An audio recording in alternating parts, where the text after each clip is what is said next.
I got some strong guys in the room. I'm interviewing. Yeah, man. And I can say that Lee was one of the individuals that when I was young, because I started out as a recording artist myself. I was rapping back in the day. You could rap? I used to could. I can't now. Okay. So don't ask for no bars. I'm not digging in the vaults. But a lot of the stuff that they were doing and putting together, I was able to get my feet wet. Exactly. Yeah. And all the parties he would throw at Kongs or under 21 joints, we partied. That's crazy. What I mean? He provided an outlet for us. You know what I mean? To be able to cultivate what it is that we was doing.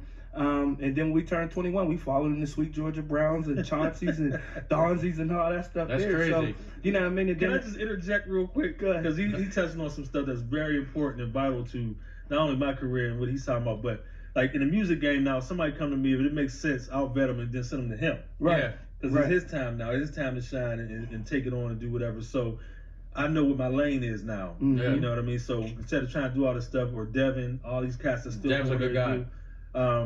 Those guys kept me relevant, you know what I mean, when I came home, because there was new guys on the block that's doing the music stuff and all that, and I would just, give them pointers on what I went through, and if they took it and ran with it, cool, but if not, then, hey, that's on you. But he ran with everything, not only just for me, but everybody he ran into, he was able to take that and build on his empire. Mm-hmm. That's crazy. What I mean? That's how you're supposed to do. Exactly. Learn from experience. Learn from advice, not from experience. Exactly. And he was the first person I contacted locally when I got the label partnership with Ingrooves through Universal to verify, because of course you always got to verify. It was one of them things where it was like, it was foreign, right? So when I was given the opportunity, and that came through my brother Domingo, when Domingo was like, hey man, why don't you start your own thing, man? You doing all this stuff for all these other people here, man. We're gonna go out to San Francisco, we're gonna meet up with these folks, we're gonna get you to get this label partnership in place, and you do your thing. And so I said, well, if you give me a label partnership, do I have to start a label? He's like, no, you don't have to start a label, you can do what you want to do, but you'll have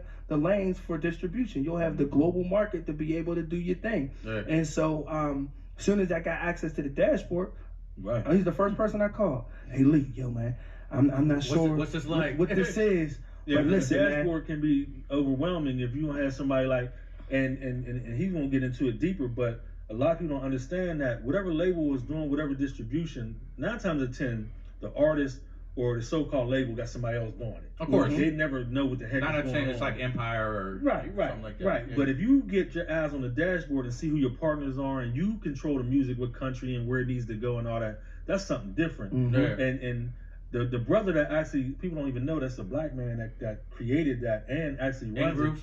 Yeah, well, does the behind the scenes. It's called the Isolation Network. Right. Yeah. So that brother, and I won't say his name, but I'm learning a lot right now. He does it for other companies now, and so I won't put his business out there, but he gets paid a whole lot of money to run the dashboard for a lot of other labels now. Mm-hmm. Yeah. And so when you get that type of information, man, that gives you power.